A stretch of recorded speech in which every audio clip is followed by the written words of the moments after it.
Hello everyone, हाय, मैं मनु कुमार।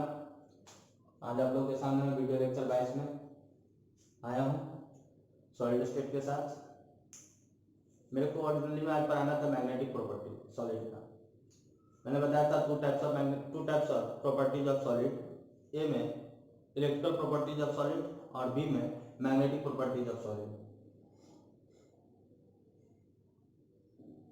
तो उसमें इलेक्ट्रिकल प्रॉपर्टी में एक बच्चा क्वेश्चन कर दिया कि चार्ज कैरियर क्या होता है, majority charge career. Majority charge career क्या होता है, उसी बातों को मैं क्लियर कर दिया। The charge carrier that are present in large quantity are called majority charge carrier. वो चार्ज कैरियर जो लार्ज क्वांटिटी में होगा उसी को बोलेंगे majority charge carrier. The charge carrier that are present in large quantity are called majority charge carrier. Hence, majority charge carrier are mainly responsible for electric current in semiconductor। आपको ध्यान रखना है कि वो जो मेजॉरिटी चार्ज कैरियर है वही responsible होगा इलेक्ट्रिक करंट को कैरी करने के लिए। कहाँ पे? सेमीकंडक्टर में। Hence, majority charge carrier are mainly responsible for electric current in semiconductor। कोई पूछेगा मेजॉरिटी चार्ज कैरियर क्या होता है, तो the charge carrier that are present in large quantity are called majority charge carrier. वो चार्ज कैरियर जो large quantity में होगा उसी को बोलेंगे मेजॉरिटी चार्ज कैरियर। जैसे एन टाइप सेमीकंडक्टर में इलेक्ट्रॉन था, मेजॉरिटी चार्ज कैरियर, और पी टाइप सेमीकंडक्टर में होल था, मेजॉरिटी चार्ज कैरियर। और मेजॉरिटी चार्ज कैरियर ही रिस्पॉन्सिबल होगा इलेक्ट्रिक करंट को सर्किट में पास कराने के लिए। ठीक है, तो इसको मैं मिटा रहा हूं और अब मैं मैग्नेटिक प्रॉपर्टी शुरू करूंगा सॉलिड का। मैग्नेटिक प्रॉपर्टी सॉलिड का B magnetic properties of solid.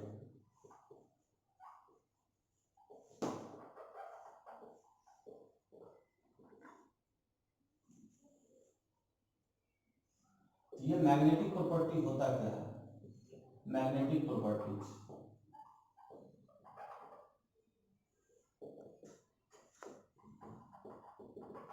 Properties of a substance जब ब्रैकेट में लिख देता हूं solid, due to which it get attracted or repelled in magnetic field are called magnetic properties। Properties of a substance due to which it get attracted or repelled in magnetic field are called magnetic properties। Substance का वो property जिसके कारण वो magnetic field में attract होगा या repelled होगा उसी को बोलेंगे मैग्नेटिक प्रॉपर्टीज। यानी सब्सटेंस का वो प्रॉपर्टी जिसके कारण वो मैग्नेटिक फील्ड में या तो अट्रैक्ट होगा या तो रिपेल्ड होगा उसको क्या बोलेंगे? Magnetic properties. मतलब मैग्नेटिक फील्ड में जाने पर अट्रैक्ट भी हो सकता है और रिपेल्ड भी हो सकता है। अब जरा ध्यान दो, following 5 types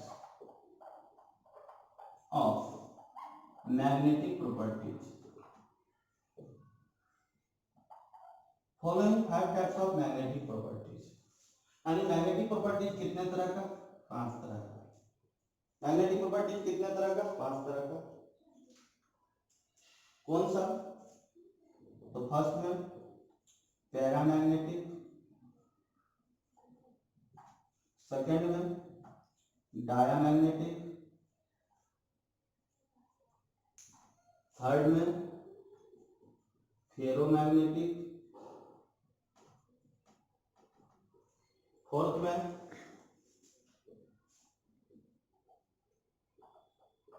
anti ferromagnetic,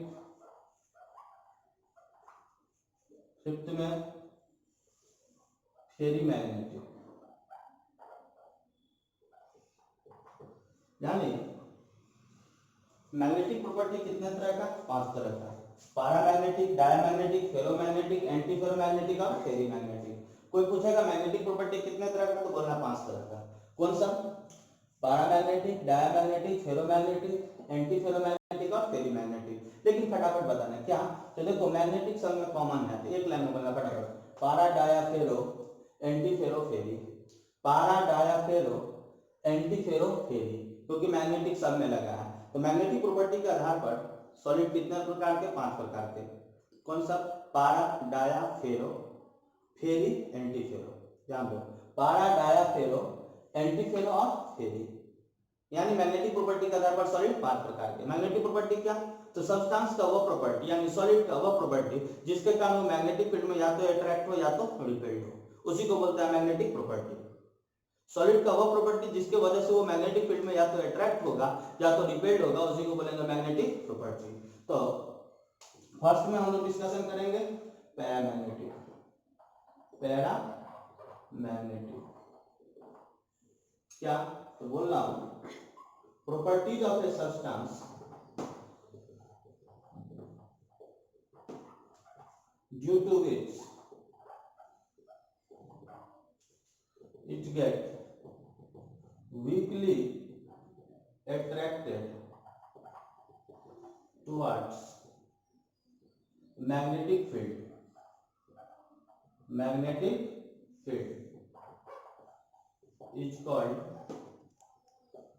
paramagnetic.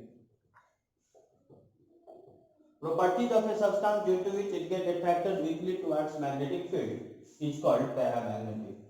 Paramagnetic क्या, तो सब्सटेंस का वो प्रॉपर्टी जिसके कारण वो मैग्नेटिक फील्ड में वीकली अट्रैक्ट होगा, उसी को क्या बोलेंगे, पैरामैग्नेटिक। सब्सटेंस का वो प्रॉपर्टी जिसके कारण मैग्नेटिक फील्ड में वीकली अट्रैक्ट होगा, उसी को क्या बोलेंगे, पैरामैग्नेटिक। अब क्या, तो दे लॉस देयर मैग्नेटिज्म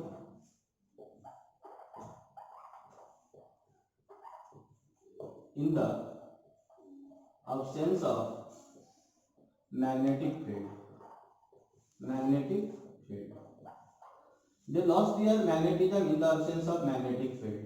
ये अपने मैग्नेटिक कैरेक्टर को लॉस कर सकता है अगर मैग्नेटिक फील्ड अब्सेंस हो जाए। अगर मैग्नेटिक फील्ड अब्सेंस हो जाएगा तो पैरामैग्नेटिक सब्सटेंस अपने मैग्नेटिक कैरेक्टर को लॉस कर देगा। अब पहचानेंगे कैसे कौन पैरामैग्नेटिक है, तो बता देता हूं, substance containing unpaired electron, unpaired electron, unpaired electron called paramagnetic substance, substance containing unpaired electron called paramagnetic substance, यानी वो सब्सटेंस जिसके पास अनपेयर्ड इलेक्ट्रॉन रहेगा उसी को पैरामैग्नेटिक सब्सटेंस बोलेंगे। अनपेयर्ड रहना चाहिए, अनपेयर्ड। जैसे एग्जांपल के तौर पर यहां बता रहा हूं, स्क्रीनशॉट ले लीजिए।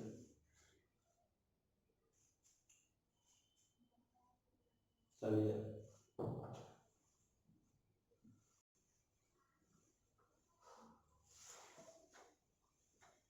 स्क्रीनशॉट ले लीजिए हैं। अब जैसे एग्जांपल में देखिए O2 Fe CO, जैसे ध्यान दीजिए VO2 TiO Ni ETC, ये सब क्या है, पैरामैग्नेटिक है। अब देखिए अनपेयर्ड इलेक्ट्रॉन, देखिए Fe के पास आयरन 26, देखिए आर्गन 4s2 3d6 18 2 20 26, देख लीजिए गौर से 18 2 20 26, 4s 2 इलेक्ट्रॉन है, s में दे दिया, और 3d में 5 ऑर्बिटल में 6 इलेक्ट्रॉन, 1 2 3 4 5 ये 6, ये सब आप क्लास 11 में सिखाए हैं। 3d6 देखिए यहाँ पर ये तो पेयर्ड था, ये भी पेयर्ड था, लेकिन ये चारों अनपेयर्ड था। यूई कितना है, 4, अनपेयर्ड इलेक्ट्रॉन 4 है, यानी पैरामैग्नेटिक है। जिस किसी सब्सटेंस के पास, substance containing unpaired electron called paramagnetic substance, जिसके पास अनपेयर्ड इलेक्ट्रॉन रहेगा वो पैरामैग्नेटिक होगा। जिसके पास, जैसे CO कोबाल्ट 27 18 2 20 7 27, देख लीजिए गौर से, 4s में 2 दे दिया 2, 3D में 5 ऑर्बिटल में 7 इलेक्ट्रॉन भैया, 3D7 है, 4s2 था, 3D7 देख लो, 1 2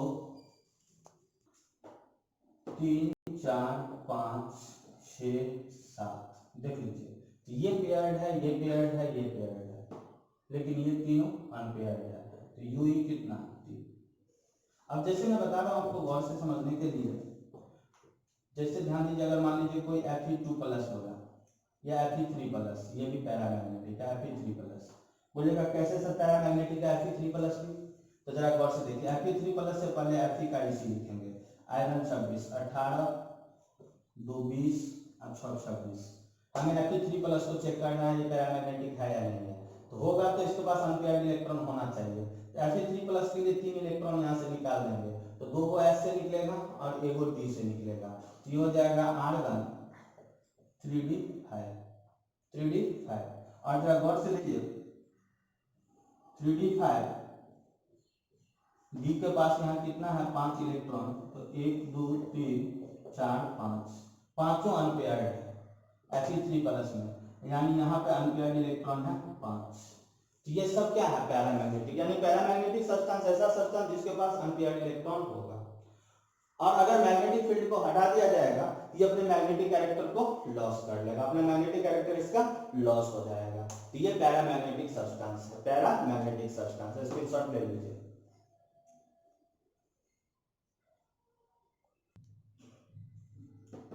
सेकंड में डायमैग्नेटिक, क्या, तो ध्यान दीजिए, properties of a substance due to which it get weakly repelled towards magnetic field is called diamagnetic, यानी सब्सटेंस का वो प्रॉपर्टी जिसके कारण वो मैग्नेटिक फील्ड से वीकली रिपेल्ड हो जाएगा, उसको क्या बोलेंगे डायमैग्नेटिक।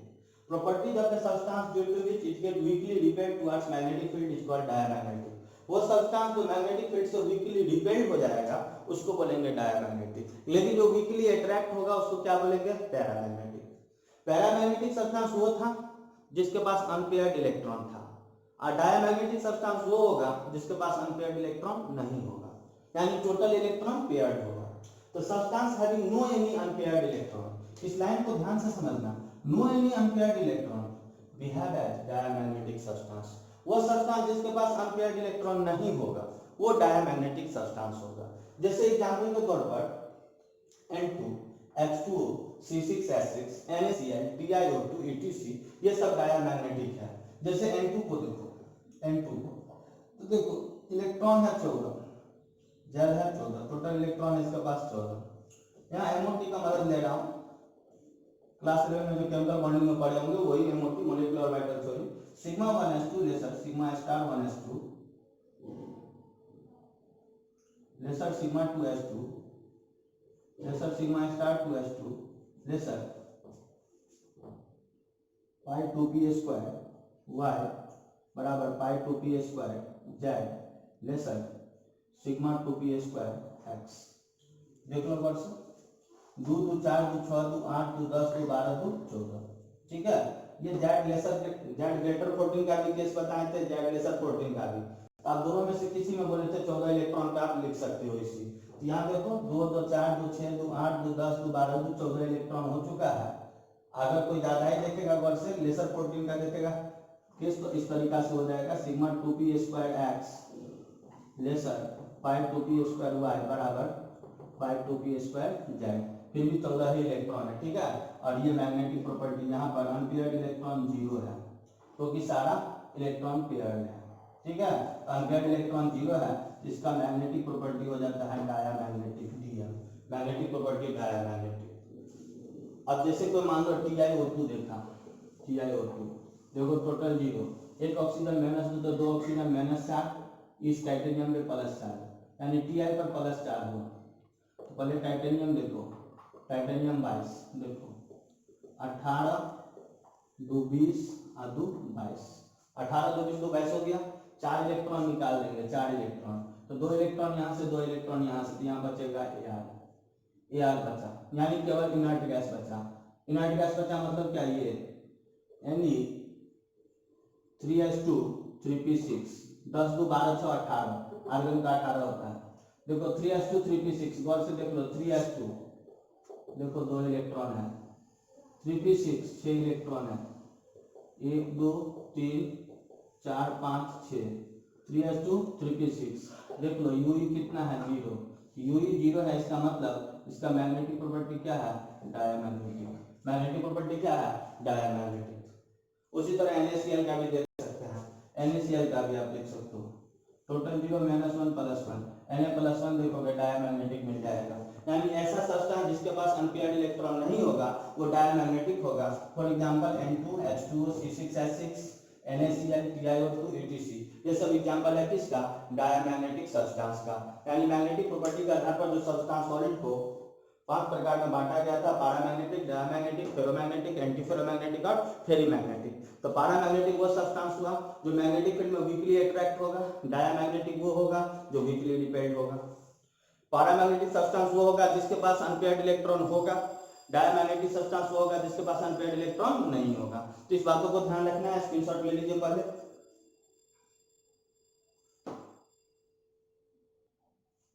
ध्यान दीजिए फेरोमैग्नेटिक क्या, तो properties of a substance due to which it get attracted strongly towards magnetic field is called ferromagnetic.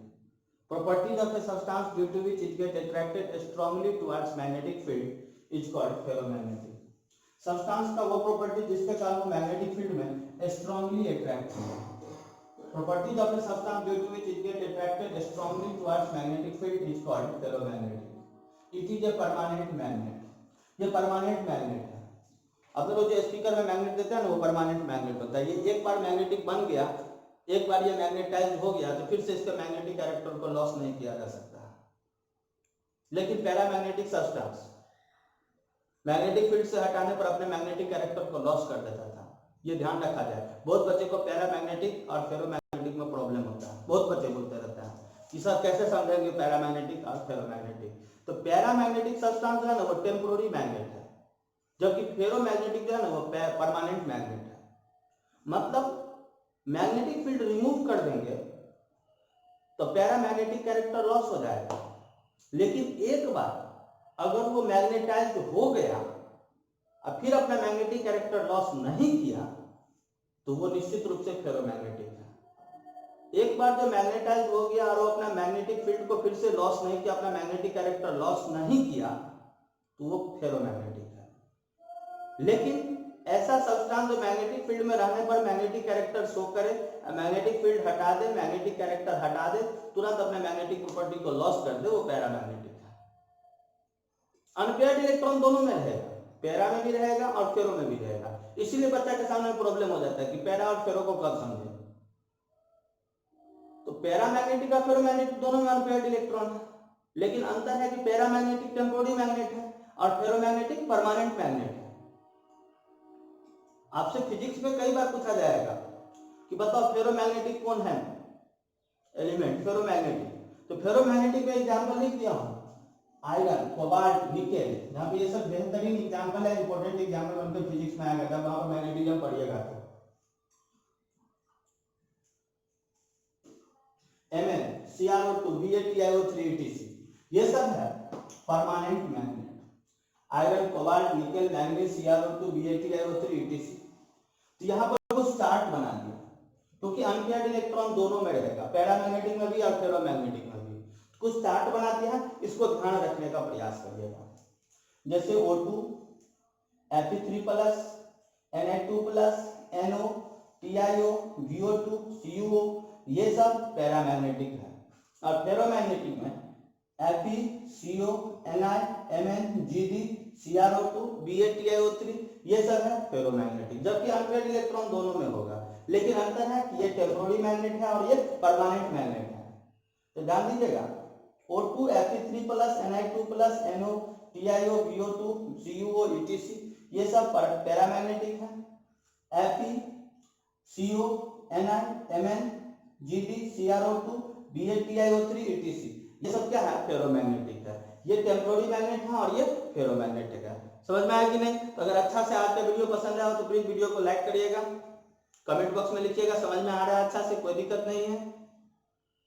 Class regular करिए, मन लगा के पढ़िए, रोज पढ़िएगा, फायदा होगा, थोड़ा थोड़ा सा होगा, डेवलपमेंट होगा थोड़ा थोड़ा सा। ठीक, फेरोमैग्नेटिक का क्लियर हो गया। कल हम लोग पढ़ेंगे एंटीफेरो और फेरी पढ़ेंगे, मैग्नेटिक प्रॉपर्टी भी क्लियर हो जाएगा। तो कल तक संभवतः अपना थ्योरी लगभग एंड होने पर आएगा। तब फिर मैं आप लोग को एक असाइनमेंट दूंगा, उसके लिए या तो अपना ऐप डाउनलोड करना पड़ेगा, क्लास के नाम से जो ऐप आएगा वो, या नहीं तो अपने मेल आईडी पे दूंगा, जिस पे आपको असाइनमेंट के लिए मिनिमम कॉस्ट रखा गया है 30 रुपया। उस पर 30 रुपया जब आप पेमेंट करिएगा तो असाइनमेंट आपको डाउनलोड होगा। 30 रुपया आप उस पर जमा कर दीजिएगा तो ऑटोमेटिक आपका असाइनमेंट डाउनलोड होगा, और वो रहेगा कि एक आदमी ही उस असाइनमेंट से पढ़ सकता है, दूसरे को फिर से पेमेंट करना पड़ेगा। वो ना ट्रांसफरेबल है, ना स्क्रीनशॉट में आ पाएगा, एक बार डाउनलोड हुआ फिर से अपने आप वो दूसरे पे नहीं हो पाएगा, सबका अलग अलग रहेगा पासवर्ड जैसा सिस्टम, इसलिए एक ही आदमी उसको यूज कर सकते हैं।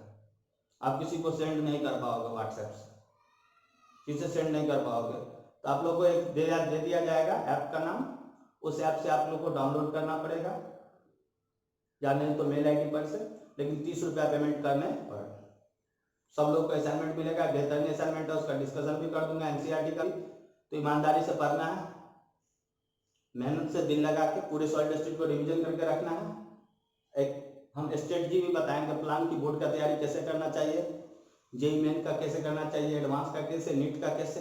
इसके लिए प्रॉपर में 5-5 मिनट का 10-10 मिनट का वीडियो बना के अपलोड करूंगा इसी बीच में, और एक प्लान दे दूंगा, इस तरीका से पढ़ने से फायदा होगा। ठीक है, तो thank you everyone, have a nice day, God bless you, okay, thank you.